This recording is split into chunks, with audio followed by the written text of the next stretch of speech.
জিন্দিগি ভর শুধু গুনাহ করে গেলাম, ভালো কাজের কোনো সুযোগ আমাদেরও হয় নাই। যাও হয়েছে লোক দেখুন, অনেকটা ইবাদত আমরা করে ফেলেছি। আল্লাহ তাআলার কাছে ওই সময় ধরা খাওয়া ছাড়া বিকল্প কোনো রাস্তা নাই।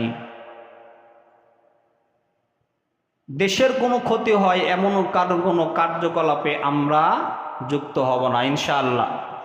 এক চক্র এখন কাজ করছে, যারা যেই জালেম চলে গেছে এখান থেকে, তার দোসররা তো এখনো আছে, কথা কয় না নাই, এখনো আছে, তারা তাদের কাছে অ্যাক্টিভ আছে। তারা এই ছাত্র জনতা যারা শক্ত দিয়ে স্বাধীনতা দ্বিতীয়বার বিজয় লাভ করেছেন, দ্বিতীয় স্বাধীনতা নিয়ে আসছেন, এদের স্বপ্নটা পণ্ড করার তালে তারা আছে। আমরা ইচ্ছায় অনিচ্ছায় তাদের এই কাজটা আগায় দেব না কখনো। গতকাল দেখলাম মিরপুরে ডাকাত ধরা পড়ছে 10 জন, টুকাই লীগ। এরা কারা? এরা কিন্তু ছাত্ররা না, ছাত্ররা এখন পর্যন্ত মাঠে আছে। যারা দেশপ্রেমিক ওরা এখনো মাঠে আছে, জায়গায় জায়গায় পাহারা দিচ্ছেন, ট্রাফিকের কাজ